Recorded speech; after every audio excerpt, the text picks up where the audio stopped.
하나님께 영광 돌립니다. 감사합니다. 얼마 전에 어떤 분이 이런 글을 썼습니다. 이 코로나가 되면서 우리 한국 교회가 잃어버린 것이 많이 있다.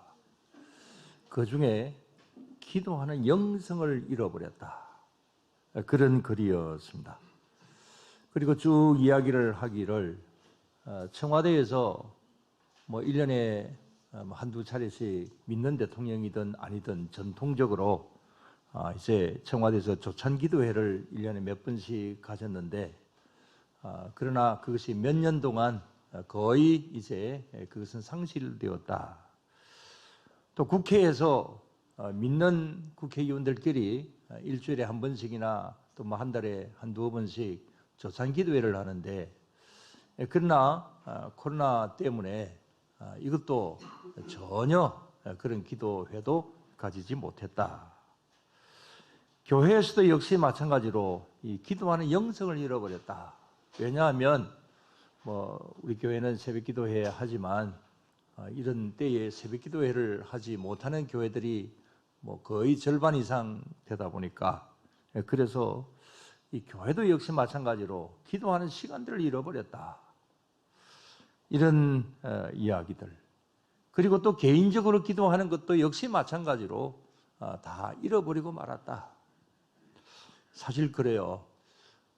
우리 전에보다는 기도 부탁하는 것도, 성도님들이 기도 부탁하는 것도 그것도 거의 없습니다. 그래서 이런 면으로 기도의 영성을 잃어버렸다. 그런 글이었습니다.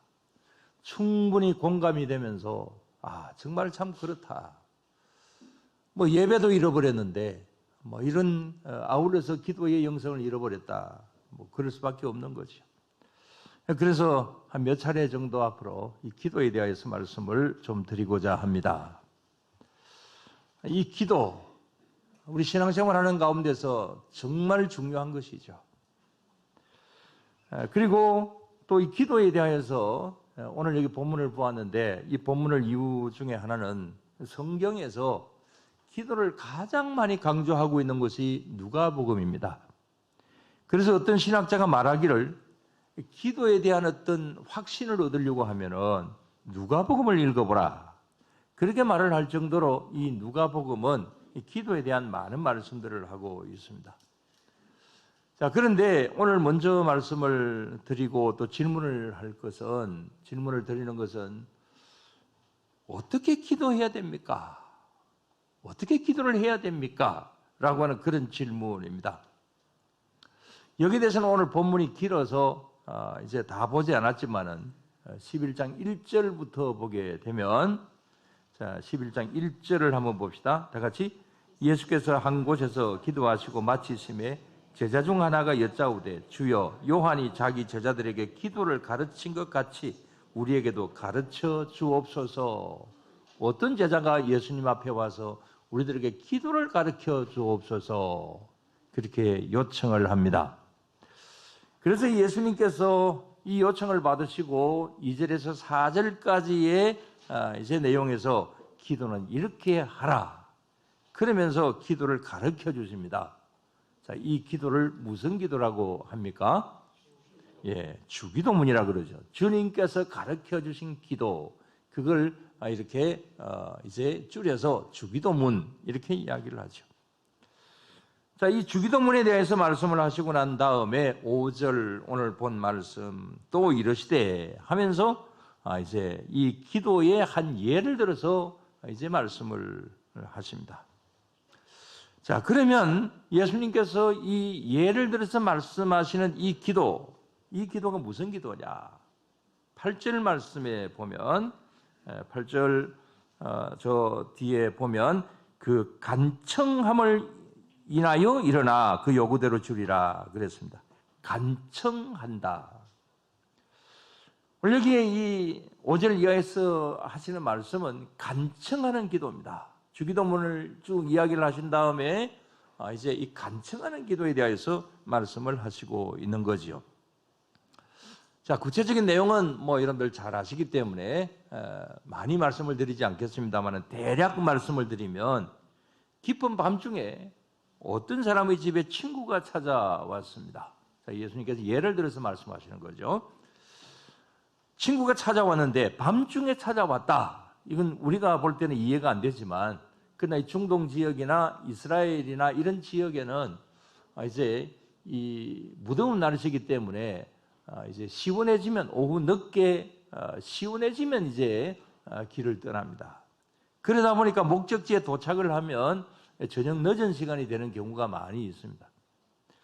그래서 가족이 늦게 올 수도 있는 일이고 또 그 다음에 또 뭐 이런 손님이 오더라도 뭐 옛날 오늘 같이 뭐 전화가 있으면 내가 몇 시쯤 가겠다 뭐 이렇게 할 수 있겠지만 옛날에는 그런 거 없으니까 그래서 갑자기 손님이 올 수도 있습니다. 그래서 보통 빵을 남겨둡니다. 근데 어느 날 친한 친구가 손님으로 왔습니다. 근데 하필 그날 남겨둔 빵이 없습니다. 그래서 어쩔 수 없이 이웃집에 가서 이제 이 빵을 빌리러 갑니다. 근데 밤이 깊었기 때문에 이제 이 이웃집에 가서 문을 두드려 보니까 다 잡니다. 그렇지만 포기하지 않고 이 친구를 깨워서 옆집에 있는 사람을 깨워서 빵을 빌려달라 이렇게 요청을 하죠. 그러니까 이 친구가 뭐라고 그럽니까? 7절 말씀을 보면 다 같이 그가 안에서 대답하여 이르되 나를 괴롭게 하지 말라. 문이 이미 닫혔고 아이들이 나와 함께 침실에 누웠으니 일어나 내게 줄 수가 없노라 하겠느냐. 안에서 문도 열어주지 않고 지금 자고 있는데 뭐 하는 짓이냐. 그러면서 주지 않으려고 합니다. 근데 오늘 여기 말씀에 보면 이런 가운데 있어도 이렇게 문을 열어주지 않고 거절을 한다 할지라도 그래도 계속해서 문을 두드리고 그렇게 하면 그 옆집 사람이 문을 열어주지 않겠느냐라고 하는 그런 거죠. 그래서 빵을 주지 않겠느냐 그런 말입니다. 그래서 8절에 보면 이런 행위를 간청하는 기도다 이렇게 이제 표현을 하고 있죠. 자, 이 간청이라고 하는 말이 뭡니까? 뭐 여러분들 잘 아시겠습니다만은 원어로는 아네이단이라고 하는 그런 말입니다. 아네이단. 뜻이 성가시게 하다, 집요하다, 수치를 모르는 뻔뻔스러운 뭐 이런 뜻입니다. 자, 이 뜻을 보면 기도를 할 때 이렇게 기도를 하라라고 하는 거죠. 하나님께 우리가 기도를 할 때에 성가시게 해라, 집요하게 해라, 수치를 모르는 뻔뻔스러울 정도로 하나님께 간절히 기도를 해라. 이렇게 말씀을 하시는 겁니다. 그래서 오늘 본문을 보면 이건 비유로 한 말씀이기 때문에 하나님이 귀찮아하실 정도로 간청하며 기도하라. 예수님이 가르쳐 주시는 기도가 바로 그런 말씀입니다. 자, 그렇게 이제 하나님이 귀찮아하실 정도로 간절히 기도하게 되면 결과가 어떤 결과가 오느냐? 8절 말씀을 보면은 8절 맨 끝에 그 간청함을 인하여 일어나 그 요구대로 주리라 그랬습니다. 요구대로 주신다 그런 말입니다. 그래서 여러분 우리가 기도를 할 때에 기도로서 하나님을 귀찮게 해야 됩니다. 자, 우리 한번 따라합시다. 하나님을 귀찮게 하자. 하나님을 성가시게 하자. 하나님을 귀찮게 해야 됩니다. 너무 귀찮게 하면 못된 교인이 되겠지만 그러나 하나님께서는 그 오히려 더 기뻐하십니다. 하나님을 귀찮게 하는 그런 간청기도 그럴 때에 요구하는 대로 주리라. 응답의 역사가 있다. 자, 이런 말씀을 주십니다. 그 다음 예수님은 오늘 본문에서 또 한 가지 더 말씀을 하십니다. 9절, 10절 이런 말씀인데 잘 하시는 말씀들이죠. 9절, 10절 구하라, 찾으라, 문을 두드리라 이런 말씀이죠.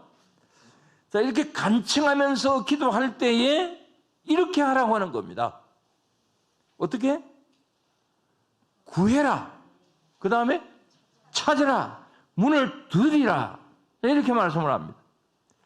자, 이 말씀을 분석을 해본다고 한다면 먼저 이 말씀은 명령형으로 되어 있습니다.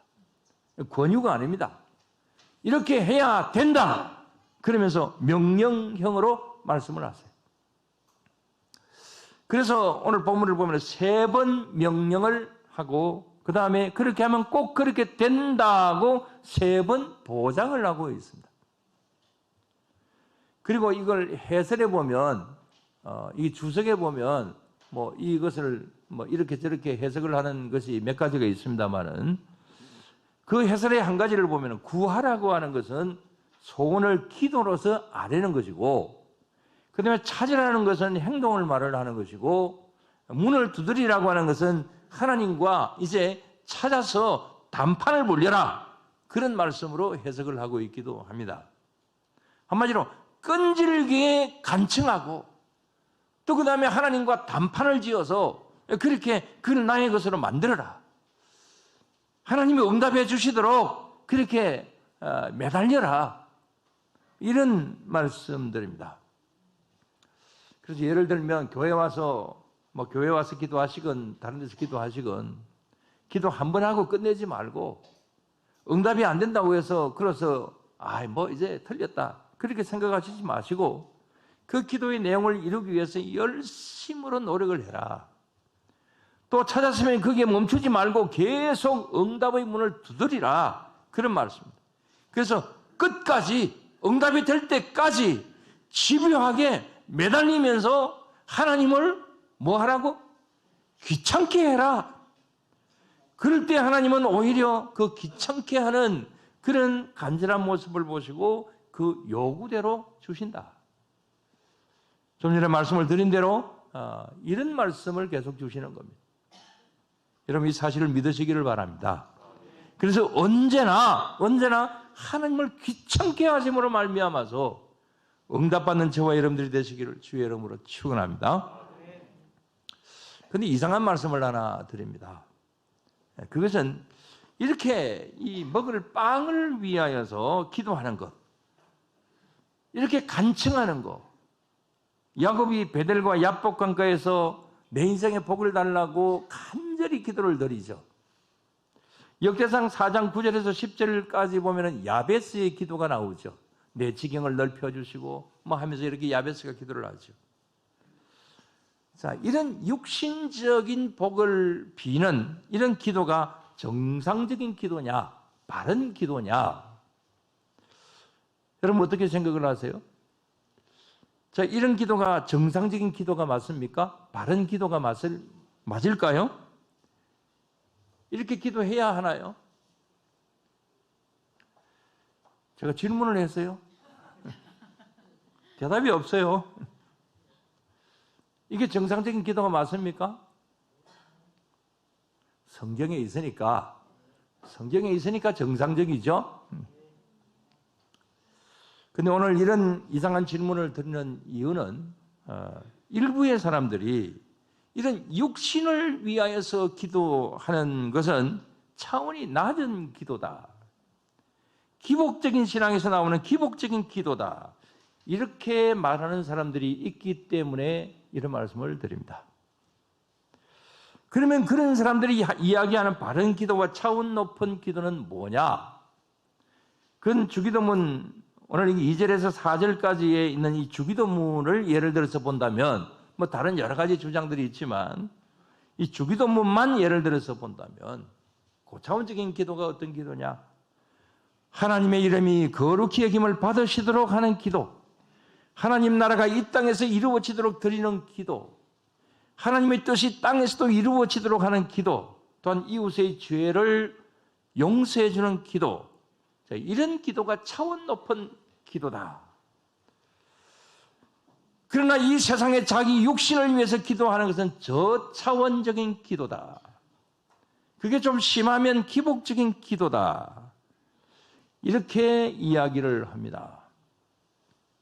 또 기도는 행동으로 보여주는 것이 참된 기도이지 기도 많이 한다고 되는 건 아니다. 자기 개인을 위하여서 기도하는 것은 그건 때로는 기복적인 기도가 될 수 있다. 이렇게 이야기를 합니다. 이런 사람들, 이렇게 말하는 사람들 주로 기도 많이 안 합니다. 자, 여러분들은 어떻게 생각을 하세요? 정말 내 육신적인 복을 위해서 기도하는 것은 기복적인 기도이고 앞에 말한 기도만 올바른 기도일까요?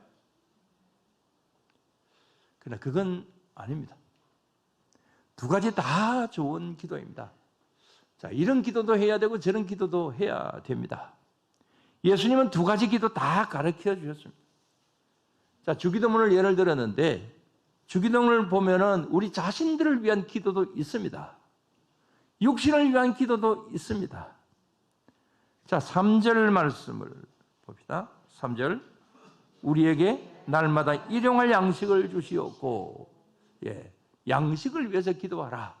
육신적인 어떤 것을 위해서도 우리가 기도해야 된다. 그런 말씀을 주셨습니다. 그 다음에 또 이제 뒤에 나오는 말씀들을 보면 내 죄를 사해달라고 기도하라 그랬습니다. 내가 시험에 들지 않도록 기도하라고 그랬습니다. 그러니까 나 자신의 영육간의 삶을 위하여서 나 자신을 위해서도 간절히 기도를 드려야 된다. 이런 말씀을 주십니다. 자, 그렇다면 왜 이런 이제 기도에 대한 논란이 있을까요? 저도 역시 한때는 솔직히 육신을 위한 기도는 필요는 하되 차원은 좀 낮은 기도다. 이렇게 생각을 이제 하기도 했습니다. 그리고 그런 것이 기복적인 신앙이다, 기복적인 기도다 그렇게 생각은 하지는 않았지만 하도 이제 이런 말들을 많이 하고 있기 때문에 그래서 기복적인 신앙은 무엇이고 기복적인 기도는 무엇일까? 이런 면으로 의문을 가지고 기복이라고 하는 말에 대하여서 나오는 것은 뭐 있는 대로 다 찾아보았습니다. 나름대로 연구를 해봅니다. 그런 결과 여기에는 상당한 오해와 편견이 있다. 이런 것을 발견을 하게 되었습니다. 자, 이런 면으로 앞으로 조금 더 말씀을 드릴 수도 있겠습니다만은, 자, 먼저 기도라고 하는 말의 뜻이 뭘까라고 하는 것을 한번 봅시다. 여러분, 기도라고 하는 게 뭐냐? 제가 굉장히 상식적인 질문을 하고 있죠. 헬라의 원어에 보면 기도에 대한 여러 단어들이 나옵니다. 그 중에서 성경에 가장 많이 나오는 단어는 프로슈케라고 하는 말인데 뜻은 요구하다, 질문하다, 바라다라고 하는 그런 뜻입니다. 자, 이걸 이제 이 프로슈케 이 말을 한문으로 번역을 하다 보니까 이게 뭐가 되는 겁니까? 기도라고 하는 말이 되게 된 겁니다. 자, 이제부터 이제 한문 공부를 좀 한번 해보겠습니다. 제가 한문을 잘하는 건 아닙니다. 자, 화면을 한번 보시길 바랍니다. 자, 기도 그랬는데 이 기자가 무슨 기자일까요? 비일기자 잘 하시네요. 자, 비일기자입니다. 근데 저 비일기자를 이렇게 파자를 내보면 이 한문은 뜻글자이고 그 다음에 또 이 뜻글자가 모여서 이제 합성으로 된 그러한 한자들도 많이 있습니다. 그래서 파자 이것을 분석을 이렇게 해보면 비일기자는 신시자에다가 도끼근자입니다. 그래서 저 말이 뭐냐면 신 앞에 이 도끼날처럼 이렇게 도끼날처럼 두 손을 모으고 빈다라고 하는 그런 뜻이 이 비일기자입니다. 잘 보세요. 다음 시험 칠 겁니다. 자, 도자입니다. 기도할 때 도자. 도자는 무슨 도자? 비일도자입니다. 이 비일도자는 어떠냐? 파자를 해보면 신시자에다가 목숨 숫자를 붙였습니다. 그래서 목숨을 보호해 달라고 신에게 빈다라고 하는 뜻이 이 비일도자입니다. 그 다음에 복자, 기복할 때에 복자, 무슨 복자? 무슨 복자? 여러분들 굉장히 수준이 높으세요. 비일복자입니다. 자, 여기에 이것은 신시자에다가 찰복자 이 말인데 복을 채워달라고, 복을 차게 해달라고, 굉장히 이렇게 다 채워달라고 신에게 빈다. 이 말이 빌복자입니다. 자, 그런데 저기 찰복자를 이렇게 또 한번 파자를 해보면 하나 일자에다가, 자, 맨 위에 하나 일자에다가 그 다음에 밑에 보면은 뭡니까? 입구자입니다. 그 다음에 밑에 이렇게 보면은 밭전자입니다. 이 뜻이 뭐냐면 밭에서 난 저기 다 보이시면 한번 읽어보세요. 밭에서 난 곡식으로 나 한 사람 먹고 사는데 어려움 없도록 신이 도와달라고 비는 일. 그래서 밭에서 농사 지은 것을 가지고 나 한 사람 잘 먹고 잘 살게 해달라. 이게 찰복자입니다. 근데 앞에 무슨 자가 붙었어요? 신시자가 붙었어요. 전부 다 이 기도 마찬가지고 도도 마찬가지고 복도 마찬가지고 맨 앞에 뭐가 붙었어요? 신이라고 하는 신시자가 붙어 있어요.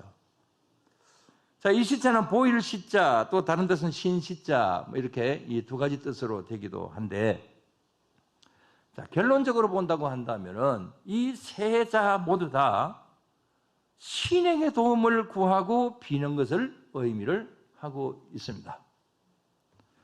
자, 한자 공부 끝.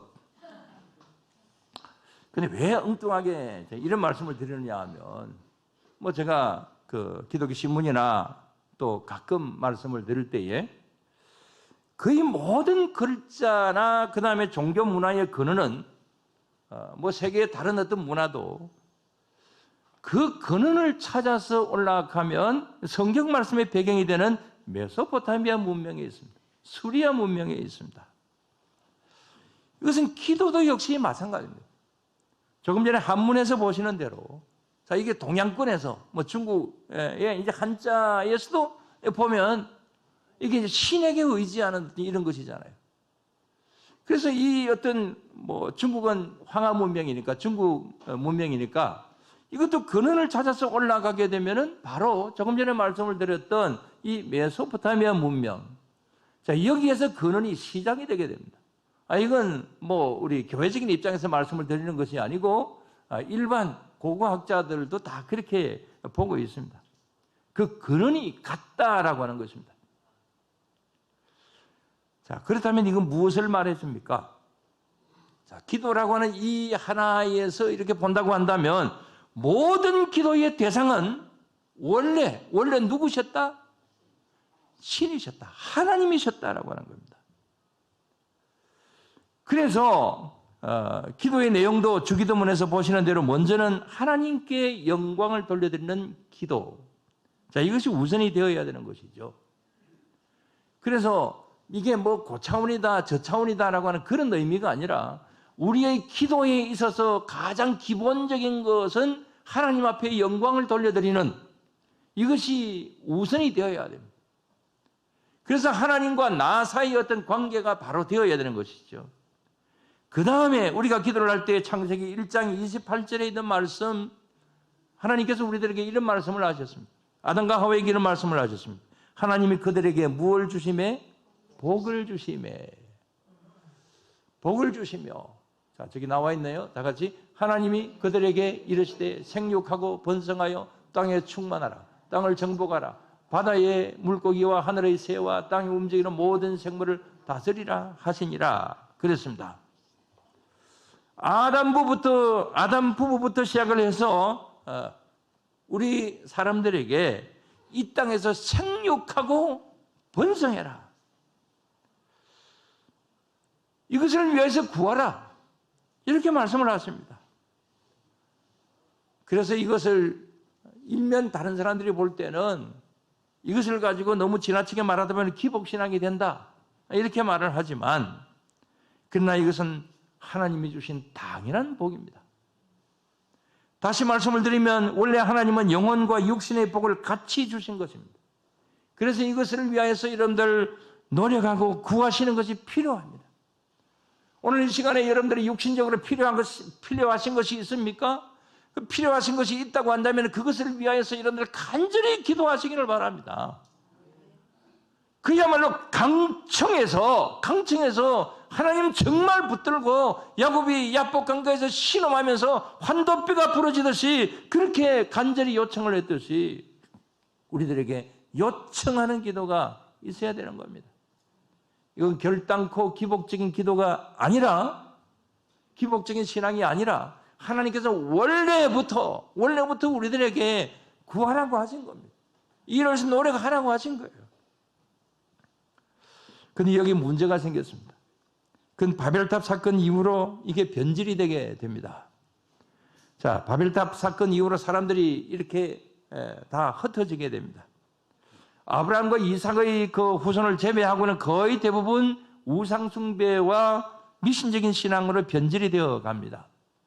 자, 이건 기도도 마찬가지입니다. 기도는 하되 하나님께 영광 돌림이 없는 자신의 부귀영화만 비는 기도로 변질되어 버렸습니다. 특히 그들의 기도는 하나님을 향한 기도 없이 자신들의 그 이기적인 부귀영화만을 위한 잘못된 기도가 되었습니다. 워낙 이런 기도가 많다 보니까 하나님을 위해서 영광 돌려드리는 그런 기도는 없어져 버리고, 하나님을 믿는 믿음은 없어져 버리고, 하나님께 영광 돌려드리는 것은 없어져 버리고, 오직 우리가 생육하고 번성하기 위한 이런 기도만 하게 되었다라고 하는 겁니다. 자, 그래서 거기까지만 된다고 한다면 이건 기복신앙입니다. 이건 기복 신앙의 기도입니다.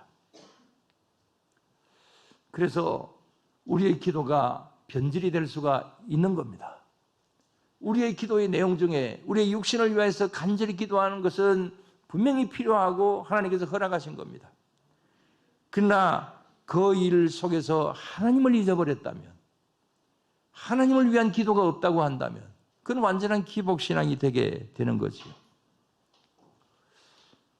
얼마 전에 지난 한 해 동안에 각 종교별로 큰 이슈가 있었다고, 큰 이슈가 있다면 무엇이겠는가? 뭐 여러 종교들을 예를 들어서 이제 써놓은 글을 본 적이 있는데, 지난 한 해 동안에 불교에서 가장 큰 이슈는 기복적인 신앙이다. 불교는 기복적인 신앙이다.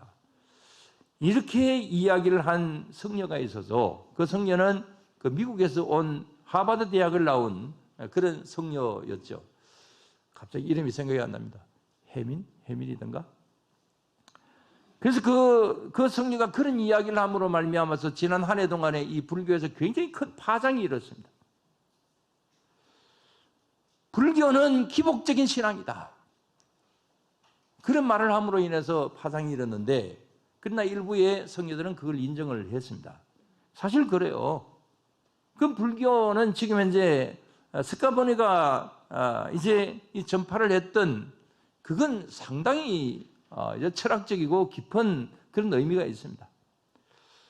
그러나 그것이 변질되어서 완전히 기복적인 신앙이 되어 있습니다. 특히 우리 한국 불교가 그랬습니다. 미신은 뭐 두말할 것 없이 미신, 샤머니즘의 근본은 그것은 기복입니다. 자, 그래서 그런 것은 분명히 기복적인 신앙이고, 또 거기에서 기도하는 것은 기복적인 기도입니다. 그러나 우리는 그렇게 기도하지는 않습니다. 자, 여러분들 개인적인 여러 가지 일들을 위해서 기도하시죠. 여러분들의 오늘도 간절한 어떤 뭐 직장 문제라든지 학업의 문제라든지 이런저런 여러 가지 문제를 기도하십니다. 그런데 그 기도하는 가운데서 하나님을 향한 기도는 없습니까? 있죠. 하나님을 위해서 기도하고, 이웃을 위해서 기도하고, 교회를 위해서 기도하고, 다 여러분들 기도하시죠. 별로 없는 거 보니까 기복적인 신앙만 있는 것 같아요. 우리는 이런 기도가 다 있습니다. 당연히 그런 기도를 해야 됩니다. 주기도문에 있는 하나님의 뜻이 이 땅에서도 이루어지게 하옵시고, 이런 기도 우리가 해야 됩니다. 이런 기도가 있을 때에, 그런 기도도 하고 내 개인을 위해서 하나님 앞에 간절히 기도할 때에, 그건 기복적인 기도가 아닙니다. 정상적인 기도입니다. 오늘 이렇게 계속해서 말씀을 드리는 것은 하나님께서 우리에게 육신의 복도 주십니다. 물론 이것이 최고의 복은 아닙니다. 이걸 최고의 복으로 삼으면 그 시간부터 기복적인 신앙이 되게 되는 것이고, 그렇지만 이것은 우리가 이 세상을 살아가는 데 있어서는 반드시 필요한 복입니다. 그래서 하나님 앞에 이런 복을 위하여서 여러분들 기도하셔야 됩니다. 그것도 간절히 간청하면서 기도하셔야 됩니다. 그러므로 이 모든 일을 위해서 열심히 여러분들 기도하시기를 바랍니다. 그래서 언제까지? 끝까지! 언제까지? 응답될 때까지 어떻게 집요하게 매달리면서 누구를 귀찮게? 하나님을 귀찮게 해라. 이렇게까지 간절히 요청을 하고 나아갈 때에 하나님께서 그 요구를 어떻게 하신다고요? 들어주신다고 그랬습니다. 13절 말씀 읽고 마치겠습니다. 13절 다 같이 너희가 악할지라도 좋은 것을 자식에게 줄 줄 알거든 하물며 너희 하늘 아버지께서 구하는 자에게 성령을 주시지 않겠느냐 하시니라 그랬습니다. 이렇게 간절히 기도할 때에 성령을 주시지 않겠느냐. 앞으로 성령께서 오셔서 너희를 위하여서 말할 수 없는 탄식으로 너희들이 기도할 때에 너희들을 위하여서 간구하시고 너희들의 기도가 응답될 수 있도록 성령께서 도우실 것이다. 이렇게 예수님께서 말씀을 하십니다. 여러분 이렇게 주님 앞에 열심으로 기도하면서 나아가시기를 바랍니다. 그래서 항상 응답받는 저와 여러분들이 되시기를 주의 이름으로 축원합니다. 기도드리겠습니다. 하나님 아버지 감사를 드립니다. 주님 항상 저희들에게 귀한 것을 주시기 위하여서 준비하고 계시는 줄로 믿습니다. 때로는 육신적인 여러 가지 일들을 위하여서도 너희들이 열심으로 기도하라고 말씀하여 주시는 말씀들 저희들이 항상 듣습니다. 어려울 때일수록 더 간절하게 매달리면서 기도하라고 요구하는 것이 있을 때에 강청해서라도 그것을 이루기 위하여서 노크하고 그걸 찾기 위해서 노력을 하고 문을 두드리라고 우리들에게 말씀하여 주시는 말씀 오늘도 듣습니다. 주님, 우리들에게 이렇게 주님을 향하여서 간절히 나아가는 바가 있게 하여 주시고 그런 가운데서 성령님을 통하여서 우리들에게 능력으로 응답의 역사가 일어나게 하여 주시옵소서. 그래서 날마다 일마다 하나님 앞에 영광을 돌려드리며 응답받는 기쁨 속에 살 수 있는 우리 모두가 언제나 되게 하여 주시옵소서.